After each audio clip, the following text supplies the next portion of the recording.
श्री शिवाय नमस्तुभ्यम। ओम नमः शिवाय। जय शिव शंभु। प्रिय श्रोताओं, आप सभी को ज्येष्ठ अमावस्या की हार्दिक शुभकामनाएं। आप सभी पर भगवान भोलेनाथ और माता पार्वती की कृपा सदा सर्वदा बनी रहे। आज सुनेंगे ज्येष्ठ अमावस्या संपूर्ण व्रत कथा। तो प्रेम से बोलिए शिव जी माता पार्वती की जय।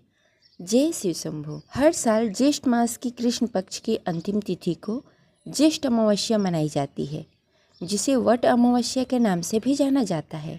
यह अमावस्या बेहद ही खास है, क्योंकि इस दिन वट सावित्री व्रत भी रखा जाता है। ज्येष्ठ अमावस्या के दिन स्नान दान करने का विशेष महत्व होता है। इसके साथ ही इस दिन व्रत भी रखा जाता है। महिलाएं इस दिन 16 श्रृंगार करके व्रत रखकर वट वृक्ष की पूजा करती हैं और कच्चा सूत लपेटते हुए परिक्रमा करती हैं।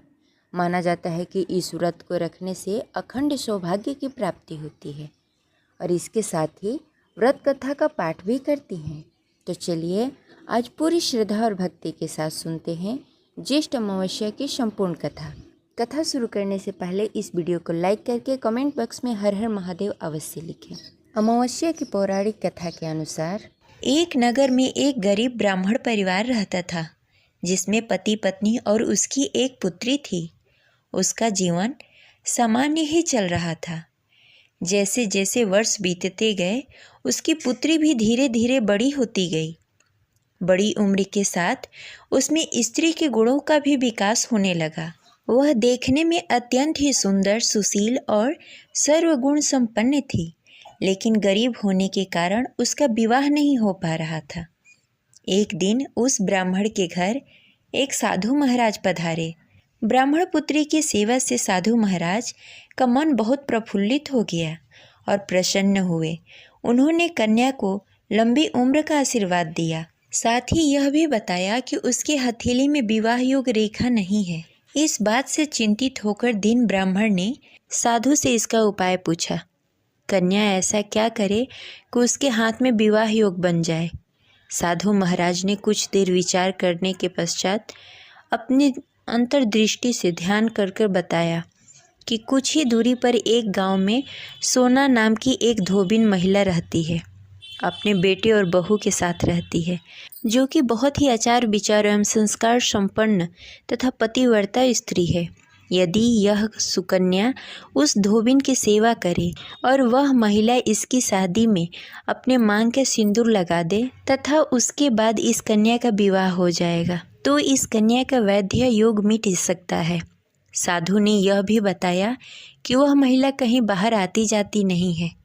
यह बात सुनकर ब्राह्मणी ने अपनी बेटी से धोबिन की सेवा करने का प्रस्ताव रखा। अगले दिन से कन्या प्रातः काल ही उठकर सोना धोबिन के घर जाकर साफ सफाई एवं अन्य कार्य करके अपने घर वापस आने लगी। एक दिन सोना धोबिन अपनी बहू से पूछती है कि तुम तो सुबह ही उठकर सारे काम कर लेती हो और पता भी नहीं चलता। बहू ने कहा, माँ जी, मैंने तो सोचा कि आप ही सुबह उठकर सारे काम खुद ही खत्म कर लेती हैं। मैं तो देर से उठती हूँ। यह सब जानकर दोनों सास बहू घर की निगरानी करने लगी कि कौन है जो सुबह घर में आकर सारा काम करके चला जाता है। कई दिनों के बाद धोबिन ने देखा कि एक कन्या मुंह ढककर अंधेरे में घर में आती है और सारे काम करने के बाद चली जाती है। जब वह जाने लगी तो सोना धोबिन ने उसका पैर पकड़ लिया और पूछने लगी कि आप कौन हैं और इस तरह छुपकर मेरे घर में चाकरी क्यों करती हैं। तब कन्या ने साधु द्वारा कही गई सारी बातें बताई। सोना धोबिन पति परायण थी, अतः उसमें तेज था। वह तैयार हो गई। सोना धोबिन के पति थोड़ा अस्वस्थ थे। उसने अपनी बहू से अपने लौटकर आने तक घर पर ही रहने को कहा।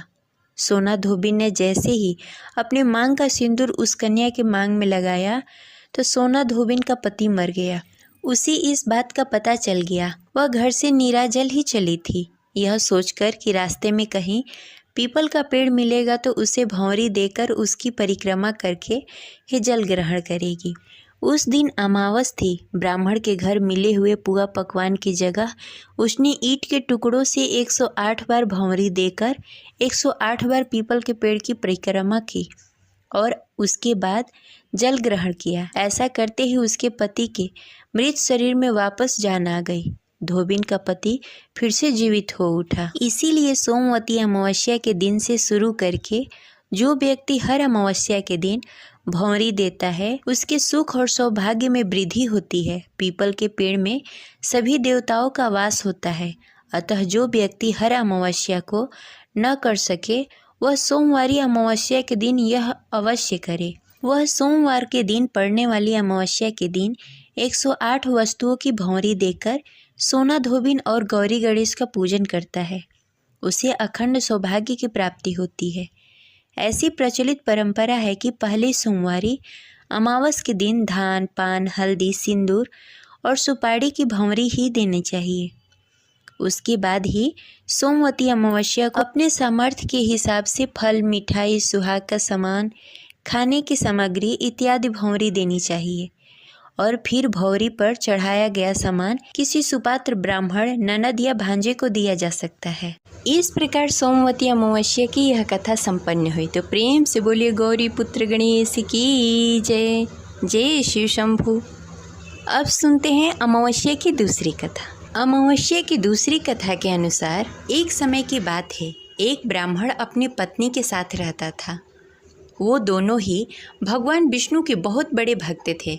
दोनों प्रतिदिन अपना ज़्यादातर समय भगवान के ध्यान और पूजा पाठ में बिताते थे।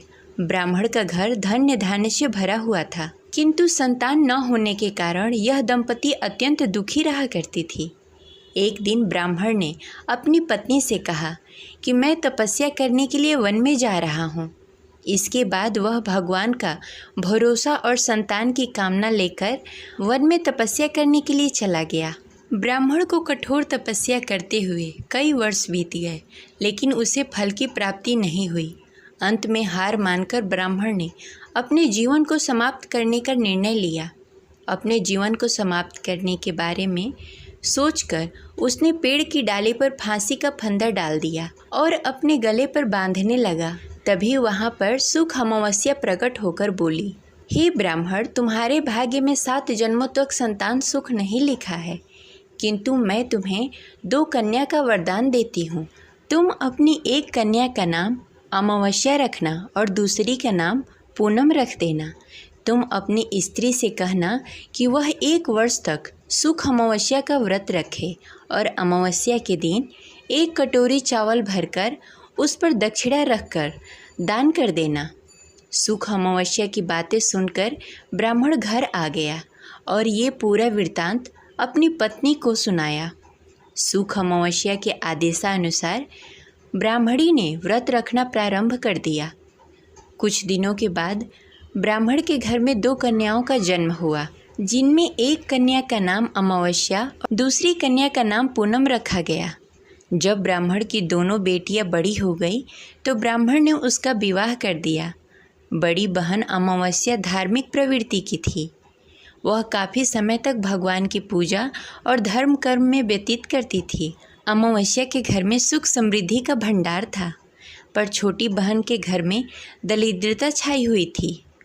जब बड़ी बहन अमावस्या को अपनी छोटी बहन पूनम के बारे में पता चला तो वो बड़ी दुखी हुई। तब अमावस्या अपनी बहन के लिए ढेर सारा सामान लेकर उससे मिलने गई। छोटी बहन के घर पे पहुंचकर अमावस्या ने उसे 1 वर्ष तक सुख अमावस्या का व्रत करने के लिए सलाह दी।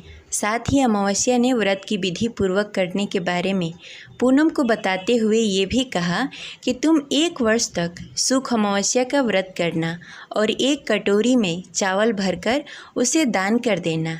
ऐसा करने से तुम्हारे सभी कष्ट दूर हो जाएंगे और घर में सुख समृद्धि आएगी। पूनम ने अपनी बहन की बात को मानते हुए बिल्कुल ऐसा ही किया, जिसके बाद 1 साल के भीतर पूनम का घर धन्य धान्य से भर गया और उसके घर में एक बेटे ने जन्म लिया। इस प्रकार जो भी विधि पूर्वक सुख अमावस्या का व्रत करता है उसके घर में सुख समृद्धि आती है। इस प्रकार यह अमावस्या व्रत कथा संपन्न हुई। तो प्रेम से बोलिए ओम नमः शिवाय, जय शिव शंभु।